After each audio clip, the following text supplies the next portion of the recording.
What if I told you that our entire picture of medieval history is built on a massive lie?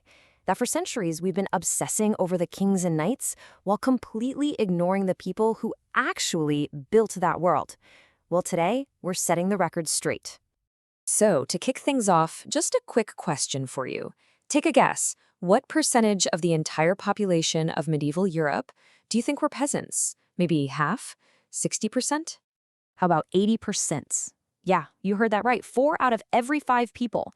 This wasn't some fringe group on the sidelines. They were the society. They were the foundation of absolutely everything. And that brings us to the huge mystery we're tackling. I mean, if they were the overwhelming majority, how is it possible that they were treated like a footnote in their own story? Why were they so completely erased from history? To answer that, we've got to start by blowing up some huge myths. And the biggest one is about the word peasant itself. It probably doesn't mean what you think it means. Okay, this is super important, so let's get the term straight. Peasant is not a synonym for poor or slave. The best way to think about it is like a modern job category, like office worker. It just meant someone who worked the land. Now, a serf, that's different. A serf was a type of peasant who had a specific legal status. They were unfree and legally bound to the land they worked on. And this really makes it crystal clear. That giant slice of the pie, that's the 80%, the peasants. But look closer at that smaller section inside it. That's the key. Not all peasants were serfs, not by a long shot. A huge number of them were actually free. They could rent land, negotiate deals, and even pack up and move if a better opportunity popped up somewhere else. You see, peasant wasn't just one thing. It covered this huge economic spectrum. Sure, on one end you had the poorest landless laborers, but on the other end you had really wealthy peasants. We're talking people who owned 15 or 20 acres of land, hired other folks to work for them, and some even became international wool traders. They were basically the rural middle class.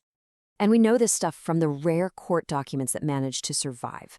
And they're not just boring lists. They are full of drama. You see real people by name, like this one guy, Thomas Collins, who keeps showing up, paying off a neighbor's debt, renting a new strip of land.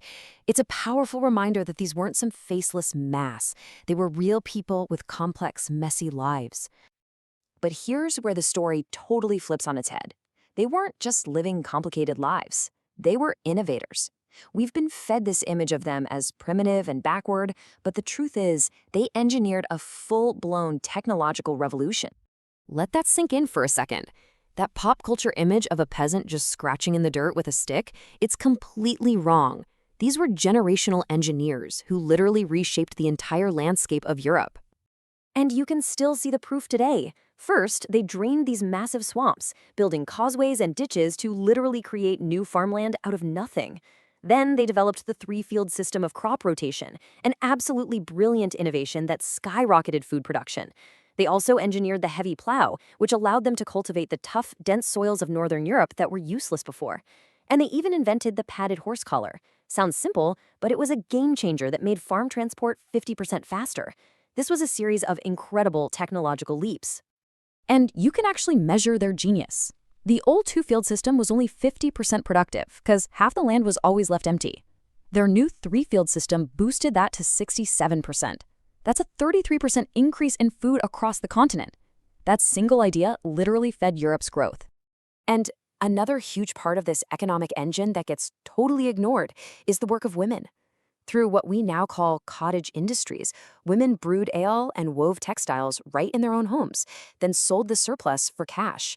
And let's be clear, this wasn't just helping out. It was a recognized profession and a central pillar of the entire medieval economy. But this period of innovation and growth, well, it couldn't last forever. A perfect storm of catastrophes was about to hit, pushing the peasantry to its absolute breaking point and leading to one of the most important moments in their history. I mean, just look at this timeline. It was just one brutal blow after another. Around 1300, the climate goes wild, kicking off the Little Ice Age. That causes massive crop failures, leading straight into the Great Famine. And just as Europe is starting to recover, the Black Death arrives, killing nearly half the population. But here's the crazy twist. That horror created a huge labor shortage, which gave the surviving peasants incredible bargaining power. And that power ultimately led them to stand up and demand their rights in the Peasants' Revolt of 1381. So they revolted, they fought for their rights, and yet it took 634 years for England to put up a memorial to the leaders of that revolt. Just think about that. More than 6 centuries to officially admit that 80% of the population had a history worth remembering. So why were they forgotten for so long? This quote really says it all. For 1,000 years, the only people writing history were the nobility and the clergy. Peasants couldn't afford to hire scribes to write down their stories, their inventions, their struggles. So their side of the story was simply never recorded. But here's the amazing thing. Their legacy isn't gone. It's just hidden in plain sight. Those massive timber barns still standing today, the ancient causeways cutting through marshlands, even the faint patterns in fields you can see from the air, that's them. That's their work. The evidence of their world is literally beneath our feet. And that brings us to the final and most crucial question. If it was so easy to erase 80% of the population from history back then, who are we leaving out of the story today? Whose contributions are we ignoring just because they aren't the ones writing the headlines? That's the real takeaway here. It's about remembering to look for the stories that aren't being told.